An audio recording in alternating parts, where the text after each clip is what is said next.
Greetings and welcome to the Mount Rushmore podcast. My name is Jeff, and I'm joined, as always, by my good friends Richard. Hello. And Michael. Howdy. Richard and Michael, they vie for the frontman status in this band that we call Mount Rushmore.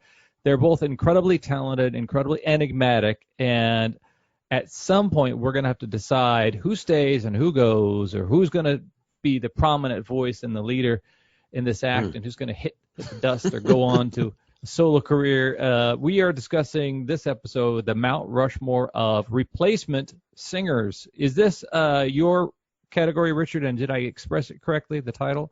You did. Thank you for not saying it as replacements Okay, singers, because there's only been one, and that would be a really short episode. Plus, I think we've kind of drubbed the replacements into the ground. No, I came up with this one. I was thinking about, I think I was reading some article where they talked about a band that had a replacement singer and what happened to the band afterward. And it just got me thinking about the long and sometimes glorious and sometimes not history of bands having to replace their frontmen. Yeah. Or front women, I suppose. Yeah.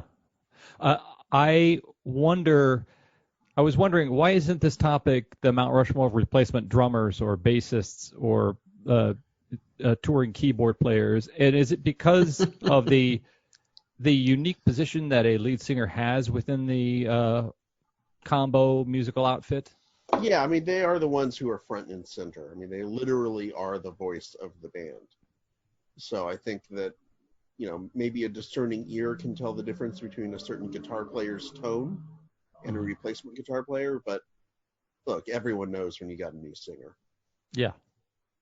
Okay, well, why don't we just jump right in? Richard's topic means that Michael will start.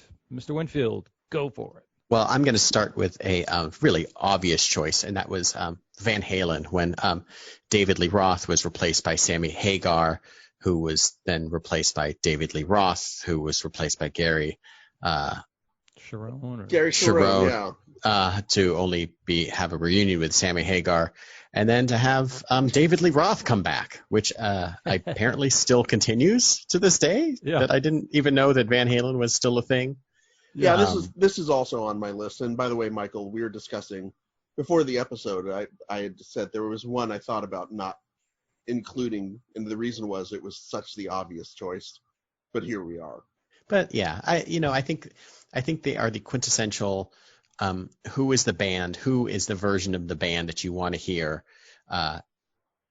Which one of the shitty musicians do you want to hear singing shittily for Van Halen? Who is a band that I could not care about any less, and I could even less so care about who sings for them. David Lee Roth was kind of always this seemingly super shitty person, very much the classic, too much. He was like, bigger than the band and thought he was bigger than the band and went out and did a cover of Just a Gigolo. Yeah. And it's like, that was your big, that's what you thought would shoot to number one, right? He also did a cover of California Girls. That's right. Okay. Well, there you go. And, and then Sammy Hagar is just the living embodiment of that 6 foot tall frozen slushy drink you can get in Las Vegas. He is the extra shot that you can get in it. Yeah. Cabo Wabo Cantina. That drink is literally it's a tube that's 6 feet tall that contains, 12 and a half ounces of actual liquid in it. And it's all ice. It's unfulfilling. It's a didgeridoo filled with some sort of alcohol.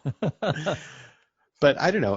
Van Halen is this band that's like, are you into like the David Lee Roth years or the Sammy Hagar years? I'm into none of the years, and I just can't believe that they keep wanting Sammy Hagar and David Lee Roth to keep coming back, and aren't these guys great guitarists? And you feel like they're kind of held back in a certain way by being dependent on the lead singer in a certain way. Mm-hmm.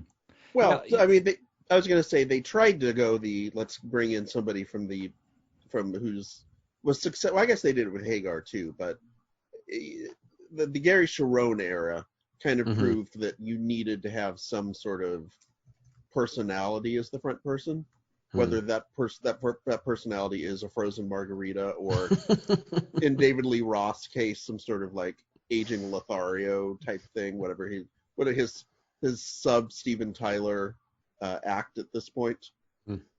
But at least it's personality, which Gary Cherone had. He was the guy from Extreme. That's what he was. He was the more than words guy. Yeah. That's all he was, and he had no personality, and that's a band that it relies on like 95% personality and 5% musicianship. Not to discount the musicianship, but have you guys heard the outtakes of David Lee Roth recording the vocals for "Running with the Devil"? Just the screams and the DLR it's just all, syndrome. Yeah. Yeah, it's like 10 seconds of silence, and all of a sudden, oh, yeah. I've heard the version of Jump that is without the music, and it's just as ridiculous. Oh, it's great. David Lee Roth is so ridiculous. I myself am more of a Van Halen fan. 12-year-old me thought the album title For Unlawful Carnal Knowledge was the funniest thing in the world. Because it spells out fuck you guys. I think I saw them on their third tour, and David Lee Roth was kind of in peak Roth form. I don't know if Crazy from the Heat had come out yet, but what gives me some sympathy for David Lee Roth is two things. When we talk about the auspices in which a lead singer can depart from a band, sometimes it's because they go on to an amazing career, solo career, which David Lee Roth did. I think sometimes it's because, and there's another band that I'm thinking of, it's because they're a hired gun. They got hired to be the frontman. And David Lee Roth was a victim of, I think, his success in that job, in that here are these two virtuotic musicians in the Van Halen brothers, and this business of Van Halen is their namesake. And they need a guy, as they called David Lee Roth, to bring the disco, to bring the peacockery, this kind of thing that they knew that Mick Jagger delivered to this blues outfit, the Rolling Stones.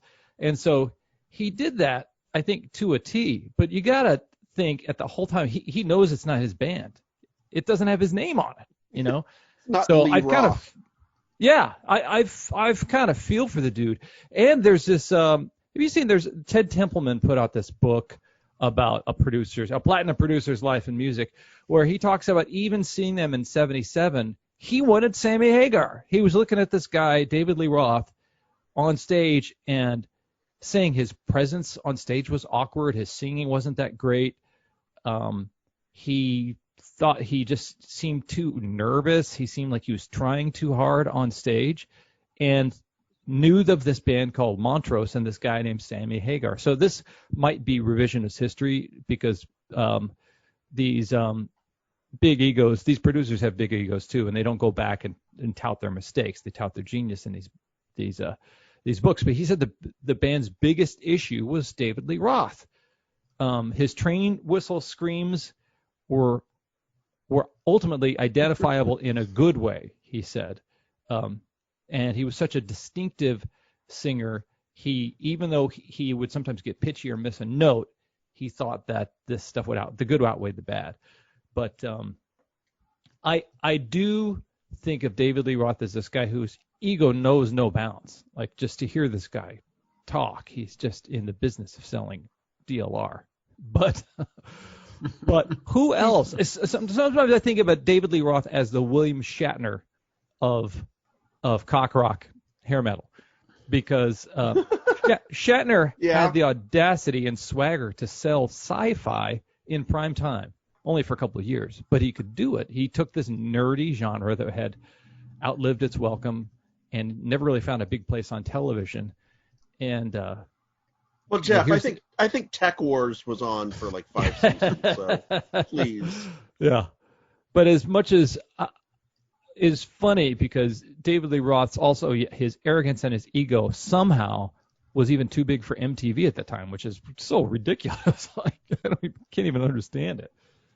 But yes, that is, if we were going to pick an obvious thing, I think that would have been it.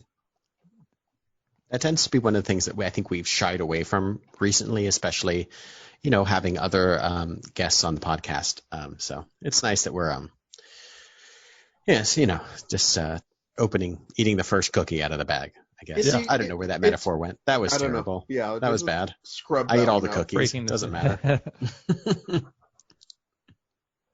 Okay, cool. So that means, Michael, Richard, you are off to your second choice, am I right? Yes, I am off to my second choice, and that second choice is Phil Collins replacing Peter Gabriel in Genesis. Oh, awesome. Okay. And the reason I chose this one is because I think it's a rare example of a lead singer change that actually wound up benefiting all parties concerned.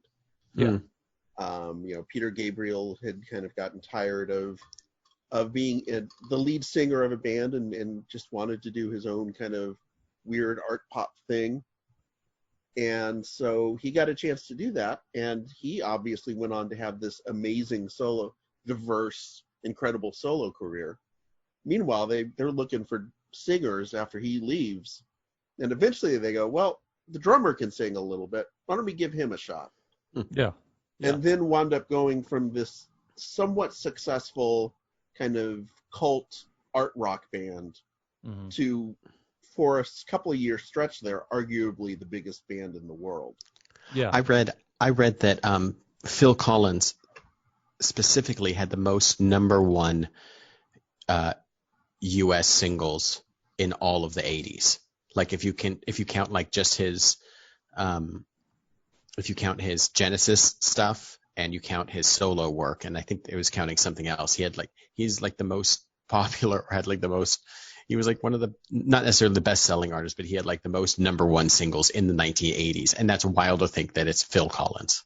Yeah. He is the ultimate sort of guy, right? Like you just look at him and you don't see anything particularly. He's not a handsome guy. He's not a flashy guy. He's not necessarily the best singer, although I think he's probably a little underrated as a singer myself. That's just my opinion. You know, some of the later Genesis and his solo stuff kind of turns into schmaltzy crap.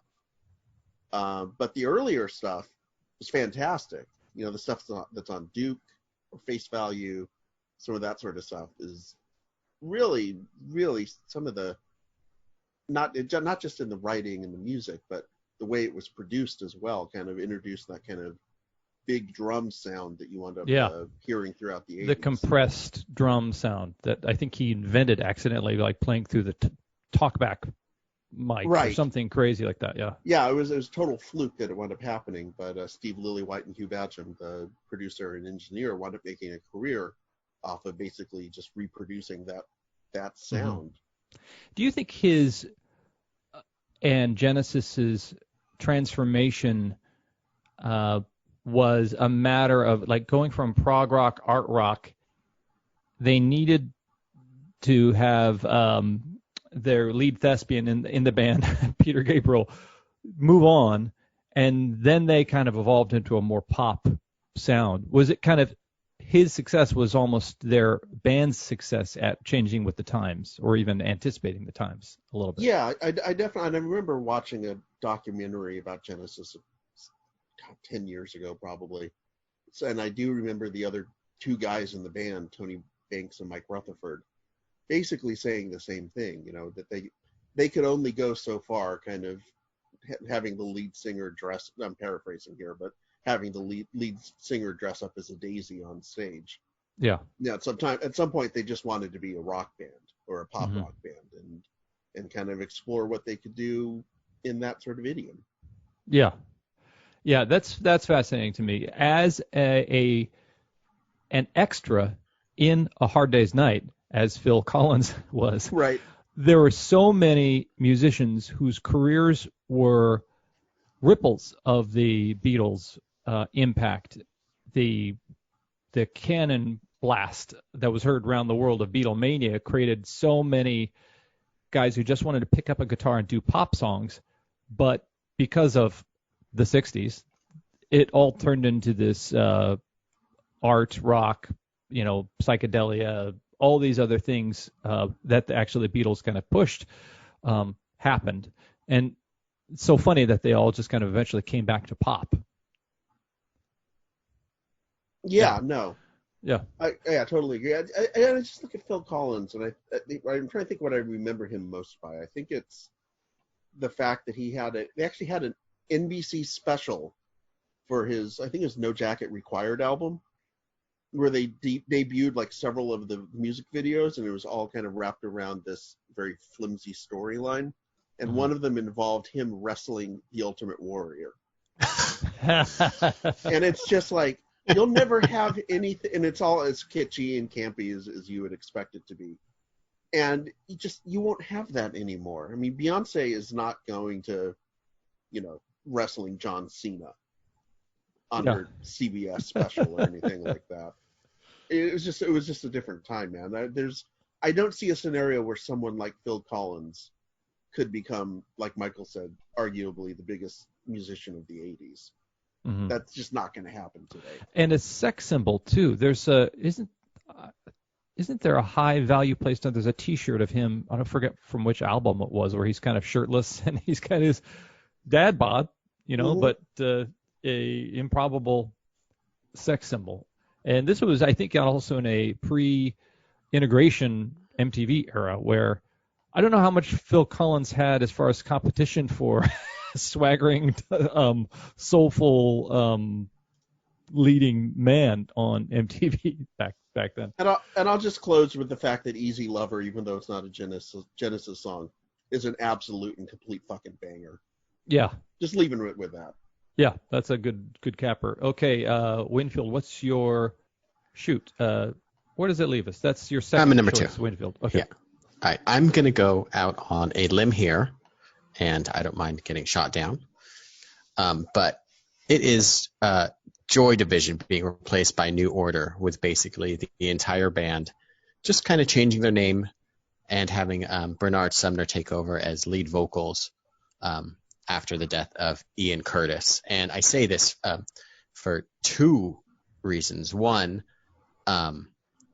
they feel intrinsically linked as almost the same band, especially since the first song that New Order put out as their first single was like one of the last songs that Joy Division or Ian Curtis had written, a song called Ceremony. So they felt like, it feels like the band was honoring their kind of previous existence. And then also that it was just such a, I mean, what a I don't know, a shock. It doesn't quite feel the same as like the Foo Fighters, Dave Grohl starting his own thing and taking off after Kurt Cobain killed himself.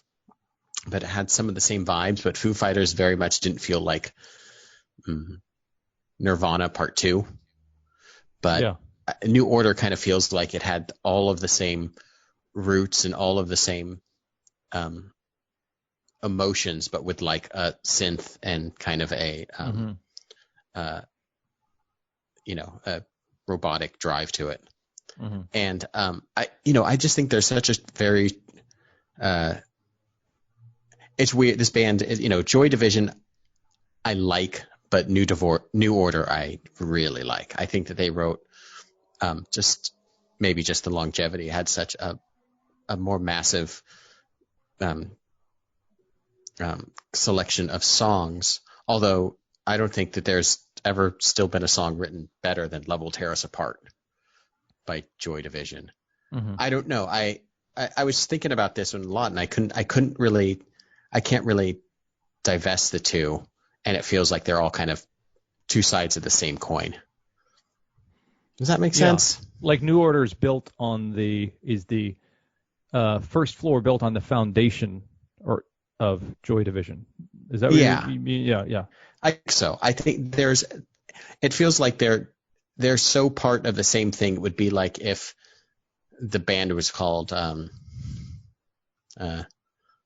Halen Van or something. Like they just changed it felt very much the same, but then 3 of the 4 members remained in the band. They just brought on another keyboardist, and I don't know, for Joy Division to be halted so abruptly and the New Order to be started pretty much, within almost a year, I don't know, it feels like it didn't really skip a beat. So you knew it was a hot take when you kind of came into it because it's a kind of a replacement band, not just a replacement singer, even though it's got the same components to it. It's a different name. So, they weren't necessarily, the sound isn't the same. Obviously, Joy Division has more, obviously a lot more punk energy and punk origins. And then New Order is very much deeply invested in that kind of 80s new wave. But I think a lot of things that had their origins in 70s, the late 70s kind of punk transitioned into early 80s new wave. I think of like The Cure as well as one of those kind of post-punk early new wave bands that had the same sort of thing. Not that anybody killed themselves to form a different band. Hey, Michael. Yeah. If you could go back in time and you could see either Joy Division or Prime era New Order in concert, which one would you choose? No, New Order. Really? Yeah, I don't have punk has never been my major thing.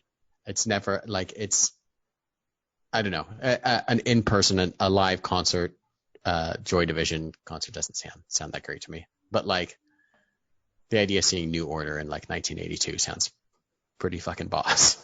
Even if you thought Ian Curtis might have a seizure and that you'd be so cool to see that? I don't think that would be very cool. Okay, all right.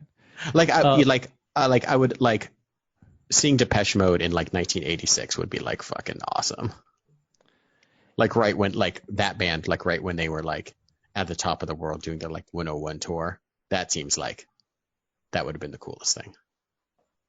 In the Borglum bag, we have a tragic as it is circumstance of the passing of the lead singer, and what does the band do to pick up the pieces afterwards. So that's a little bit of a teaser as we go into our intermission, in which we ask you to do us a solid and go back into the archives of the Mount Rushmore podcast and download past episodes. Give them a listen, give them a rating, give them a review on iTunes or the podcast app. Would really appreciate that if you could do that. And then do us a solid and join us out on the social media handles. We've got Facebook, Instagram, and Twitter. And we invite you to go out there and let us know what topics you'd like to hear us discuss. And let us know if there are any examples of those topics that you think we missed out on. I'm sure it would be fun to hear from you guys, and do us a solid also. And share it out. Okay, we're going into the second half. This bag is full. So if anybody picks something from it, I'm coming after you.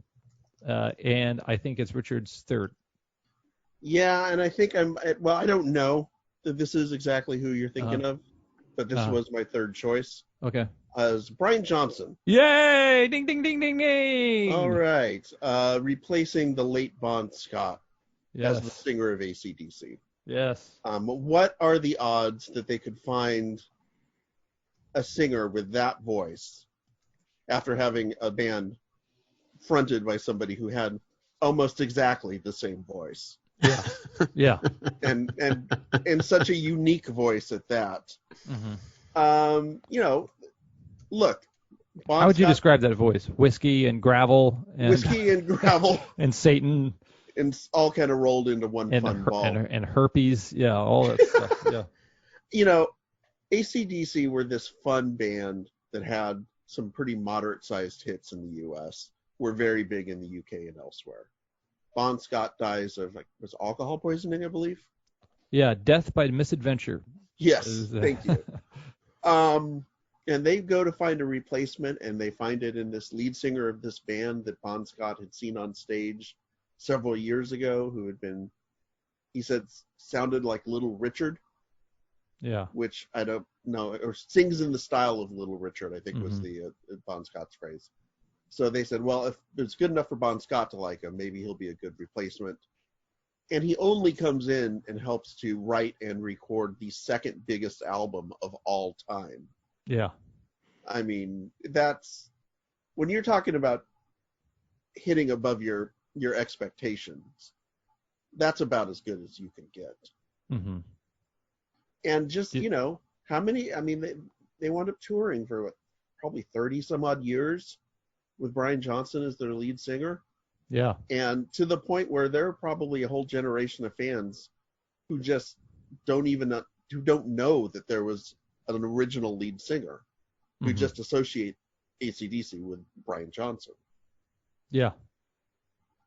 I think that also there's a timelessness to the AC/DC, because I think Angus was confronted by an interviewer who leveled the criticism that they'd made the same album 11 times, and he corrected it and said, no, we made it 12 times. And I can suspect that one who grew up in the Brian Johnson era would not even know that the past tracks were Bon Scott, because the voice is similar enough that a fan might not even know. This is another. I think this choice is great because it ties into two modes in which a lead singer exists when they are replacing someone else. Like you said, the transition of Joy Division into New Order was in recognition of their past, and I felt like Back in Black was definitely a eulogy somewhat for Bon Scott. So there was such a sense of respectfulness towards the history of this band, where they'd been, but the fact that they're back. They may be wearing black, but they're back. So acknowledging their past. And at the same time, Brian Johnson got kicked out of that band unceremoniously 3-4 years ago. He did have hearing loss, but he got replaced with Axl Rose. Yeah. And it reminds me that if you're unless your name is Van Halen, you're a temporary hire in the band. Unless your name is Young, you are a temporary hire in AC/DC. You are not in the band. You could fill out some 1099s, but you're not going to get a W-2, and you're not really in the band. So here's this guy who wrote part of the lyrics. Yeah, he's back. He enters on Back in Black. He was in Geordie. He quits Geordie. I think unlike these Scottish emigres to Australia, they're in Great Britain and the rest of Europe. Australia is kind of this hinterland, and so the Scots who were transplanted to Australia, trying to make it in that market, are really kind of oddballs. Well, being a Geordie, like a Newfoundland of origin, you're the oddball. It's kind of the redneck / it's like being from the prairies in Canada or something like that. So here's this guy who was really kind of an outsider too, and they bring him in, and he's writing lyrics, and he's almost inventing rap on this album. And they kick his ass out when he's got a little bit of hearing loss, so they could have one last tour. So I feel for the dude. Oh yeah, no, but he seems like I saw him on Top Gear, the British version, several years ago. Yeah. And he just seems like somebody who just gets it, understands that he got a lottery ticket and he cashed it. Oh yeah. And just, nobody rocks a newsboy cap as well as he does. Yeah, he does hold it down on his head in case it flies off all the time while he's singing. I wonder. It just makes you wonder how bald he is under. Yeah, how bald? Like Dwight? Are we talking Dwight Yoakam bald? Yeah. Exactly. Yeah. I mean, or is it just the hat with the hair underneath that's attached to the hat? Yeah. Is it like a Gallagher situation where he's totally bald? And it's taped. The hair is taped to the hat.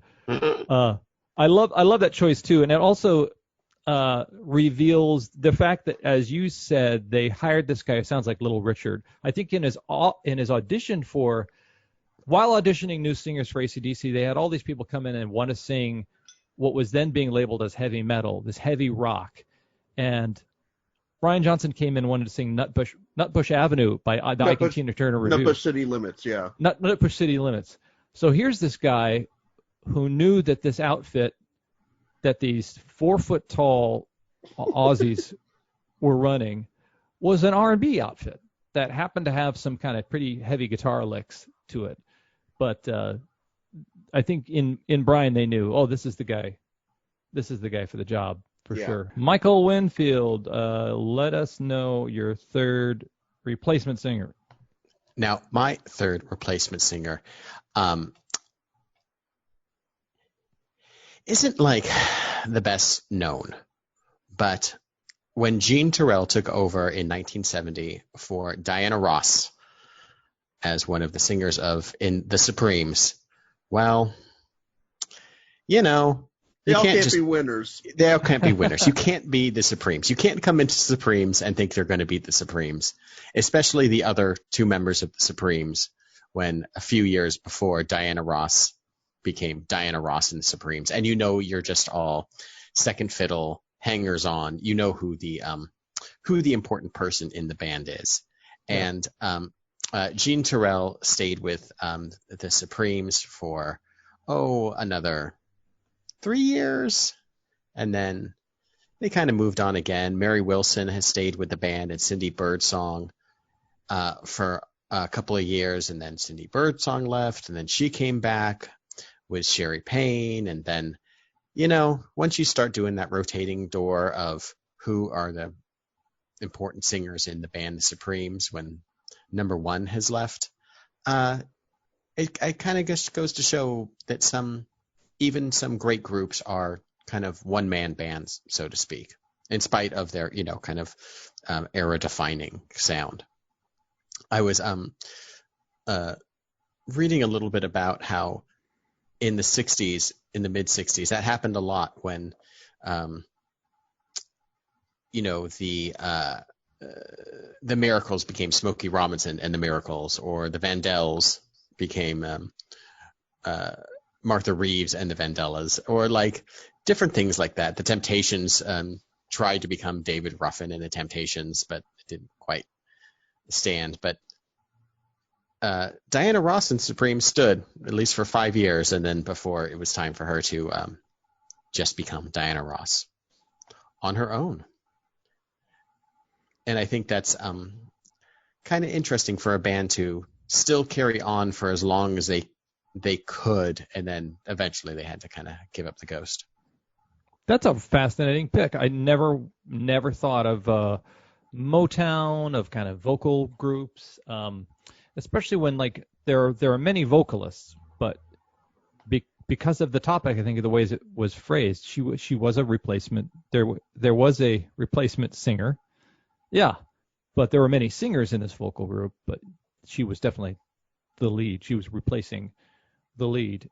Yeah. And I'm not familiar enough to know that if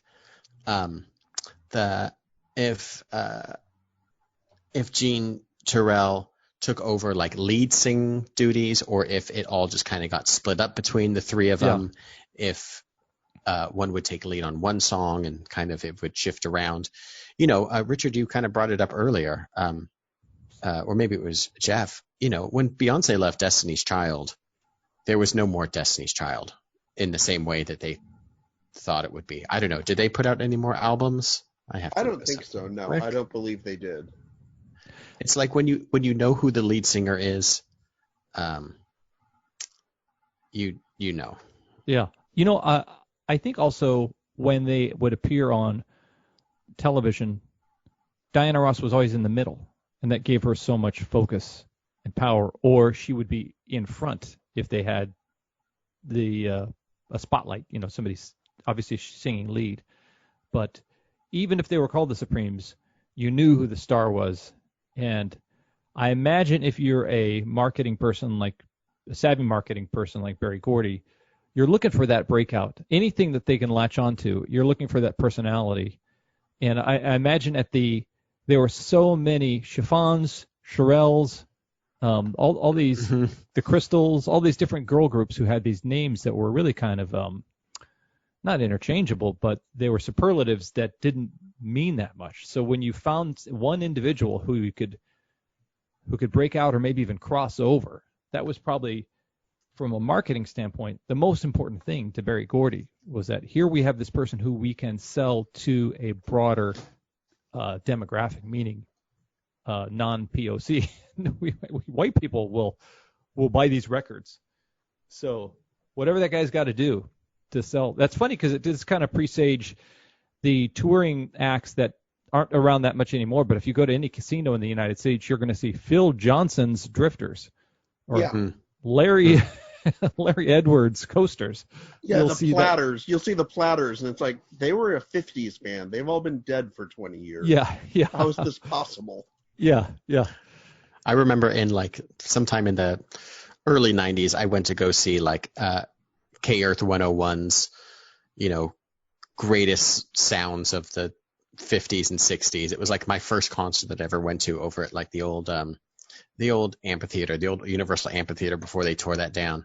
And it was just like, it was the Tokens, and it was the Temptations. It was every band that you'd heard 1.5 songs on the radio for the last 30 years.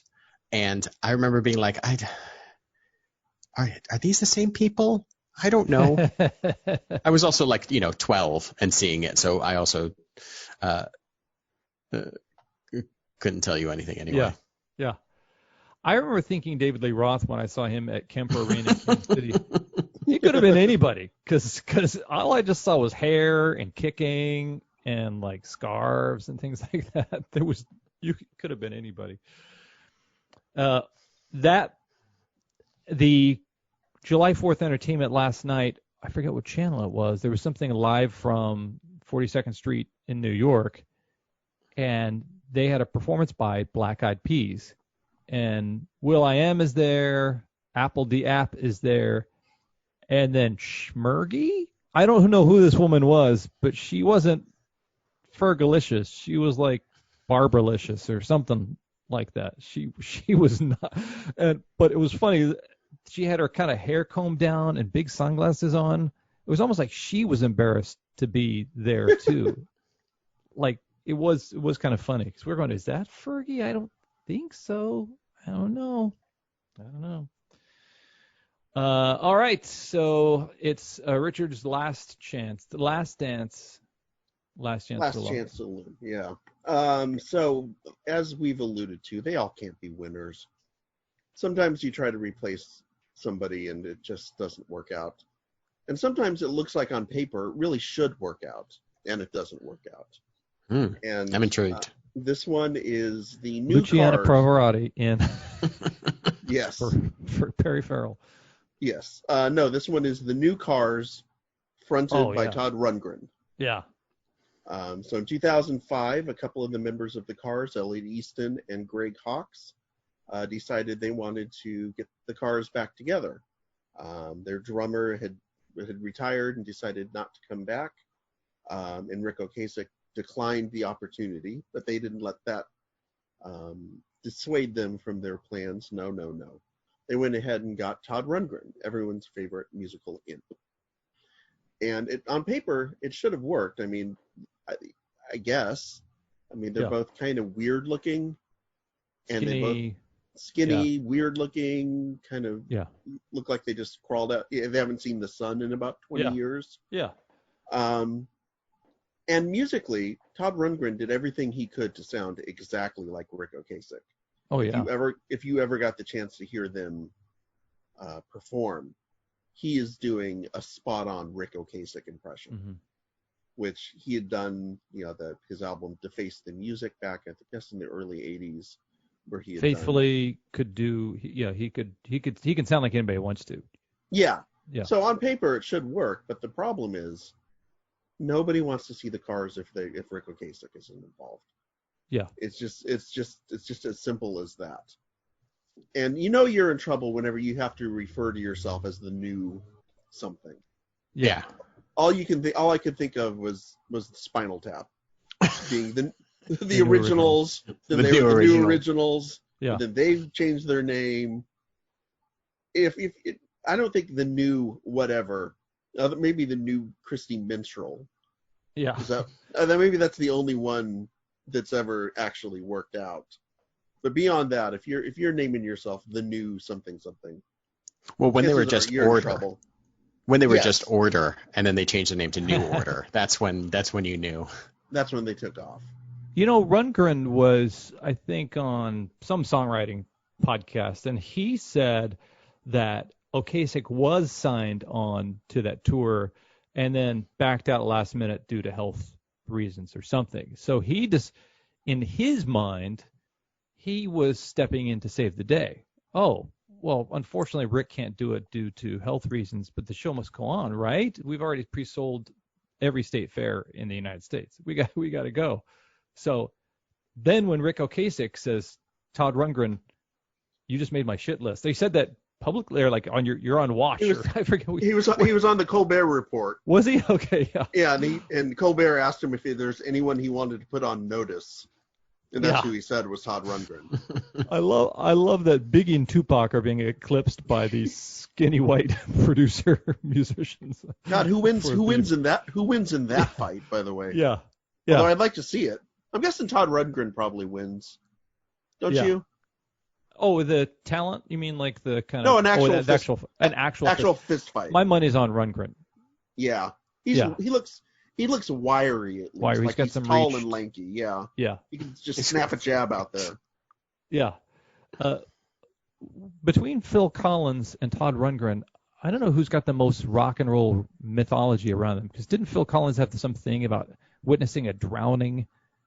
Well, that's allegedly what In the Air Tonight is about, even though he has said it's not. But that's what people trying to work out the lyrics have tried to claim. And Todd Rundgren was actually tied up in his home, and somebody was singing "I Saw the Light" as they were robbing his place or something. Jeez, I know he had a feud with John Lennon in the late 70s. Which, if you were actually able to get John Lennon to think you're important enough to feud with, then you must be doing something right, I guess. Yeah, I guess so. Wow. Well, that's a funny. Now we're getting into an interesting territory because are these touring tribute? Oh, don't worry, fests, we got one more to go. We got one big one to go. But is that really a replacement?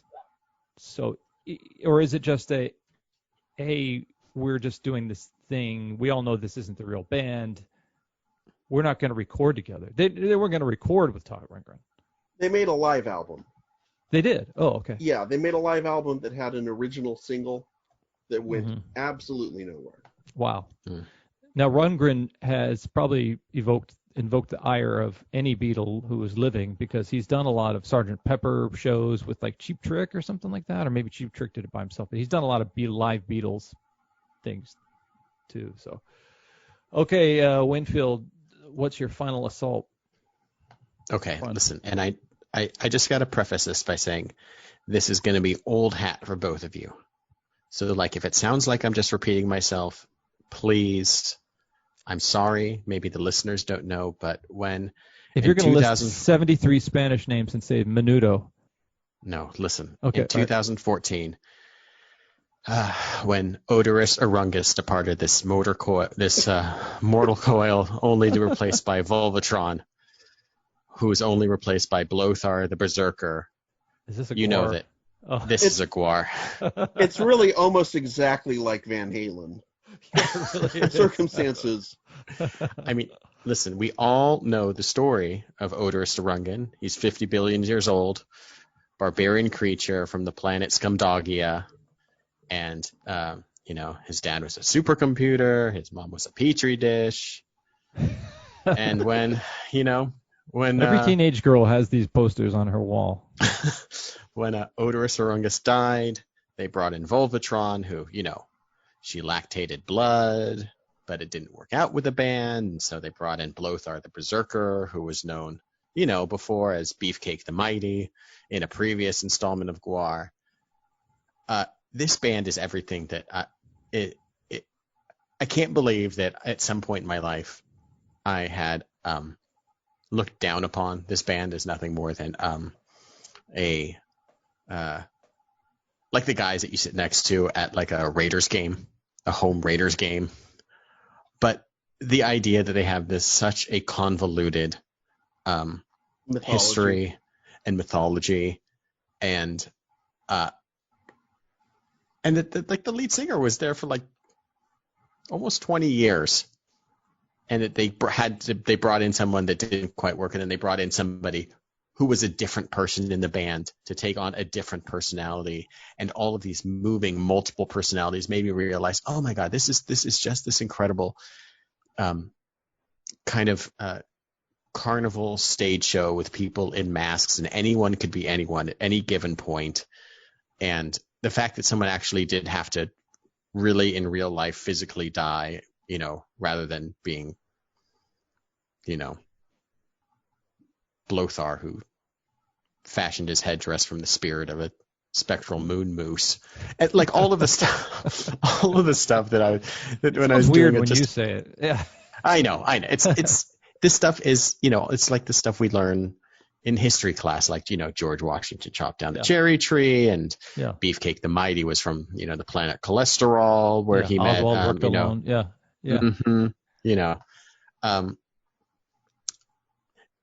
I love the idea of this band that they just slap on a piece of like, foam molded Viking robotic gear onto somebody else, and I'm sure they can all play death metal and play really hard and really fast and just sing in a deep voice or a high voice or whatever, but just someone else in a robot demon headdress comes in and like, you're next on the Gwar chopping block of lead singers. I love the spectacle of it. I love the idea of the spectacle of it, and I wish that I would have been into it even in jest, 20 years ago. Mm-hmm. Do you think you have interests that are Gwar adjacent? Like you understand the vaudeville and pageantry and of wrestling? I do. I certainly do now. You just go down the list of like the people that were, their stage names, Sawdog Destructo and Bone Snapper and the aforementioned,